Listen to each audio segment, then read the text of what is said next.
All right, good evening, and thank you for joining us for the November 18th Board of Education meeting. If everyone could start and join me with a pledge to the flag. I pledge allegiance to the flag of the United States of America and to the republic for which it stands, one nation, under God, indivisible, with liberty and justice for all. All right, and we will start this evening with the report of the superintendent, Dr. Murray. Thank you. Good evening, and welcome to tonight's Board of Education meeting. I'd like to begin with a brief update on the new additions at Midland and Osborne schools. While work has continued daily, the project has faced several unforeseen challenges that have extended the timeline. The modular units built off-site were delayed in delivery, and when they did arrive, they did not meet our standards. Our facilities team conducted a full review and identified issues that required immediate correction, including firewalls not built to code, plumbing connections that needed reinstallation, missing structural supports for roof components, and ADA compliance concerns in bathrooms. All remediation work has now been completed, and all associated costs are being covered by the project contractors. We expect the roof to be installed in the coming weeks, which will allow interior work to progress more efficiently. We will share a more detailed timeline once that milestone has been reached, and thank you to the community for your patience as we work to ensure the finished space meets all safety and quality expectations.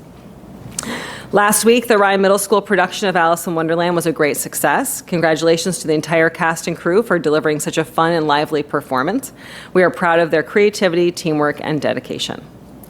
This has been an outstanding week for our student athletes. Varsity football captured the Section 1 championship on Friday evening. Congratulations to the team and coaches on this tremendous accomplishment. Boys varsity soccer won their state semifinal matchup against Glens Falls on Saturday, although they were defeated by East Aurora 2-0 in Sunday's state final. The team had an exceptional season and a remarkable postseason run. Varsity girls soccer brought home a state title this weekend, defeating Chalmont 5-0 in the state semifinal and Aquinas 4-0 in the state final to become the Class A state champions. This is an extraordinary achievement, and we look forward to honoring all players with the RYE Recognition of Excellence at our next Board of Education meeting on December 2nd. We're also proud to share that 3 RYE swimmers are heading to the state championships this Thursday. We'll be holding a send-off celebration for them at 8:00 a.m. in the high school gym, and we wish them the very best as they represent RYE at the state level. And that concludes my report for this evening. All right, excitement all around in our arts and our athletics and our academics. Great news.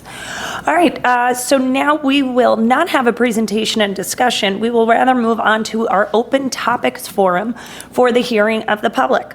So what will happen is the Board of Education will separate into small groups, which will help to facilitate open discussion of topics on the minds of any of our audience members.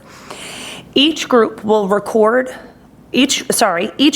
keep a record of topics of discussion, comments, suggestions, and questions, as well as a list of requests for information. After 30 minutes of group discussion, the board members will return to the table to review for the whole audience and for each other what was discussed in each of the groups. The board will then provide a wrap-up and review of how follow-up, if any, is required will be taken, such as requests for information or requests for the board to the board to ask the administration to investigate a particular item or topic. So at this time, board members, we'll take our pens and our papers and we'll go out into the audience, and we will return in 30 minutes. All right, thank you, everybody. We just are coming back from our open topics. A great conversation was had, I assume, at both tables. I can certainly speak for our table. I think we had a great conversation. So I'll start, Mrs. Boyle, if you could go ahead and give us a summary of your table conversation. Sure. So we had a parent who actually has children in the elementary, middle, and just the elementary and the high school, right? Yes. So, but twins who were in ninth grade. So, not really anything other than really curious about what Open Topics was and how it worked, and wanted to hear what other people had to say when she got here. So we had a lovely conversation about the varying programs at the district. In elementary, how things have changed over time, having counselors available at the elementary level. We talked about some of the last few presentations we've done here at the board meetings about IB, and that we've one coming up about our facilities facilities. So it was really just a nice get to know you kind of conversation. That's lovely. Yes. See, one of the great benefits about coming out from behind the table. Absolutely. It's all good people. Wonderful. All right, great. But we also had a very lovely conversation. And so I would say there were topics, three different things that we talked about. One was about the ranking of the school districts or the school district rather, in the U.S. News and World Report, and the varying and the changing nature of that ranking and what really goes into that ranking and where we fall related to our peer groups. And so we talked about really how much of a black box that can be, and there are unknown variables, and we are not privy to those variables at the time of the rankings or post-ranking. And so certainly the commitment here in the district, we talked about our data presentation that we just had at our last meeting, where really what we're working on is using our own data to ensure that we're seeing continued growth in our students at all grade levels in all varying subjects, and really digging in to ensure that where we're not seeing progress, we can make progress. And so using our data to help drive and inform our instruction going forward. And then we had a conversation that I would kind of put in the bucket of for Mr. Bushing about our counseling department, and talking about helping to support students to make sure that they can get into Ivy League schools or whatever the most challenging schools they are pursuing. And so we talked about a lot about the board and the administration's work over the last few years related to finding the right fit for kids and making sure that our counselors are supporting our students in their course selection and in their self-reflection to make sure that where they're looking to apply and where they're looking to go forward to advance their lives are really going to meet their overall goals in life. And so we also talked about the parent asked about exit surveys with our high school grads. And I said, I know that's something that has been talked about for a few years now. Now having Mr. Bushing here actually is a great another opportunity to engage in that conversation. So I did encourage this parent to go ahead and to reach out to Mr. Bushing, and for the global audience to just remember that Mr. Bushing is and has put out that he is looking to have entry interviews with parents and with students. And so he is happy to have those meetings. And so people should go ahead and email him if they would like to get 45 minutes to an hour of time with Seth. And having had one myself, it was a great opportunity to talk about counseling across the gamut, because we are so fortunate to have counselors K to 12. And so while we typically will think first of our 9 to 12 learners, we actually have counseling and support our kids K to 12 in that area.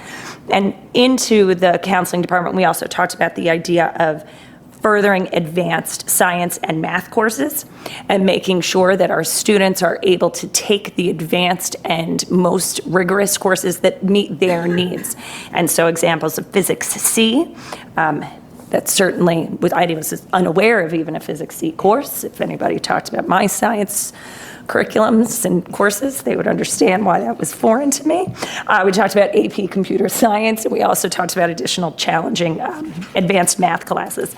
So again, we had that conversation about making sure that our students feel informed enough and self-advocates to talk to their counselors about their hopes and post-graduation plans and what it is that the school district can do to help support our learners to make sure that they're able to engage in learning activities and courses that meet their needs.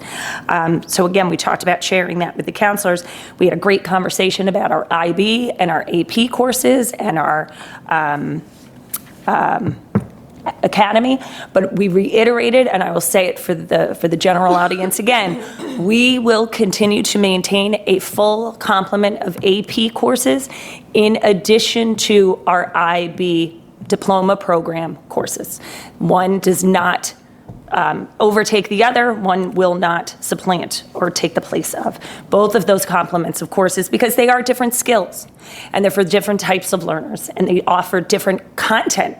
Right? The idea that you could take an IB business management course that's not available in an AP world for us at this time. So it's great to have those opportunities. So just want to make sure we say that again, we can't seem to say it enough because we want to make sure everybody hears it. So those were the topics that we talked about. Great.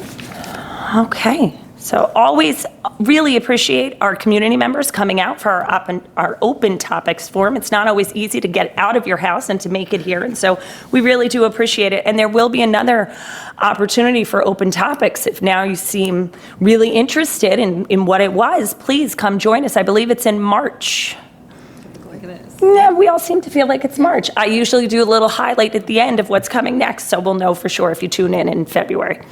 All right, so with that being said, let's move forward to our consent agenda. Can I please have a motion to approve this evening's consent agenda? Sean Klopfer, seconded by Valerie Lapham. Let's take a look at tonight's consent agenda. Consent agenda general. Consent agenda fiscal.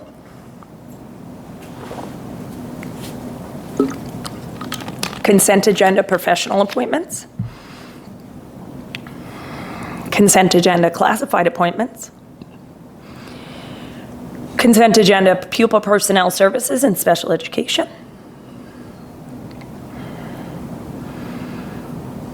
All right, seeing no questions, all those in favor of this evening's consent agenda? That is 5-0 with 2 absences. So on tonight's consent agenda, we have a myriad of personnel and fiscal actions tonight, which really just go to highlight that the operations of our school district are happening constantly while the instruction for our students never stops. So we are constantly spinning plates. The administration is spinning plates all the time and really doing great work on behalf of our students. So with that, we now have communications to and from the board. Technology Committee. All right, Ms. Klopfer, what you got for us? Okay, so the Technology Committee had their first meeting on November 6th, and basically there were several new committee members. So Dr. Sassoon just discussed how the committee works together and the purpose. The first thing we did, and she told us how we have to rewrite the technology plan every 5 years, and the current plan is expiring this year. So the group as a whole reviewed the focus goals that were in last year's or the last 5 years, the plan for the last 5 years, just to see if everyone thought they were still valid, appropriate, if we want to tweak them, make changes, or come up with new ones. So the bulk of the meeting was spent reviewing those goals. The current goals were related, there's 3, they were related to the infrastructure, the active learning environments that we achieved at the middle school and the high school, and the digital equity survey, which is how we make sure that everyone in our community has access to the technology that they need for their education. So we pretty much decided we always needed an infrastructure goal, so that will get tweaked. And the active learning environments, we've already set them up in the middle school and the high school with the iLabs. So now it's more a matter of maintaining them was the consensus. We need to sustain them and maybe shift focus to some professional development, so the faculty are ensuring that they're using the spaces properly and getting our students in there as much as they can. And the digital equity survey also will most likely remain in place, as that's a really helpful tool that we use to assess that everyone has access to the technology they need. And then the next meeting, we will continue to work on the 3 goals of the new plan and also review some of the AI guidelines that were developed last year by the committee. So that's what happened at that meeting. All right, great, thank you. Policy meeting, which was actually today.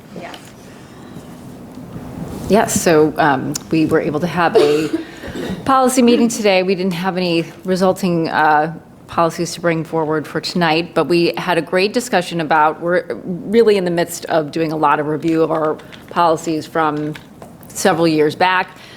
We are now in the late 2010s to early 2011, 2012, which is great. We're moving right along. So what's wonderful is we're having an opportunity to look at some of these, some of the policies and see where we can consolidate, where it makes most sense, so that we don't have individual policies talking about individual matters, but we can sort of look to how we can bring things together in a consolidated way so that they are encompassing what we need, but not creating a lot of policies to have to wade through in order to find the information that you're interested in.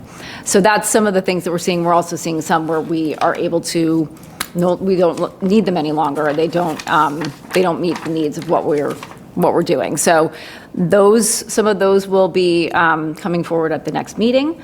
They were kind of in a bunch of different areas, from instruction to fiscal matters to governance. So there'll be a few different ones that we'll talk about next time. Excellent. Thank you. Any other communications to and from the board? I believe there was a traffic and safety. Yep. This past Thursday, November 13th, the Traffic and Pedestrian Safety Committee met. There were 2 items that came up in relation to the school district that I can highlight for you guys. One community member came forward with concerns about the sidewalk in front of Osborne School along Boston Post Road. The asphalt is crumbling, and the parent is actually one of the coaches for the Girls on the Run program that operates out of Osborne, and I guess they've had some turned ankles on the sidewalk with the girls running along that route. So she was inquiring as to how we can go about having that fixed. And I did actually hear back already from Rob Gamigliano, our facilities director, who said he can definitely do some patches quickly and easily, and we'll look forward into longer term things that can be done down the road, but can fix it up for now for sure, hopefully, before it gets too cold. And another issue with Midland pickup that I guess has been in discussion for a few weeks now. The circle at Midland opens at 2:45 for cars to pull in to start picking students up at the end of the school day. And then once the circle is full, obviously no one else can pull in until the traffic starts moving once school is released and cars start exiting. So traffic is building up behind the circle, and then any cars who want to continue straight northbound on Midland have to go into oncoming traffic to get around the cars that are waiting. So that was discussed. And Kelsey Johnson, who is on the committee and has been talking to Mr. Boylan about that problem. He actually sent an email out this week to parents asking them to please not queue up there and wait there and allow traffic to pass in any way that they can. So hopefully that will help move things along. Okay, great. Thank you. Okay, so our next meeting is going to be on December 2nd, and it will be a facilities update, which is always exciting. Always good stuff happening here in our facilities department. This evening, we will be adjourning back into executive session, and we will not be coming out. So at this point, can I have a motion, please, to go into executive session? Sean Klopfer, seconded by Callie Erickson. All those in favor? That's 5-0. We will see you on December 2nd for a facilities update. Thank you.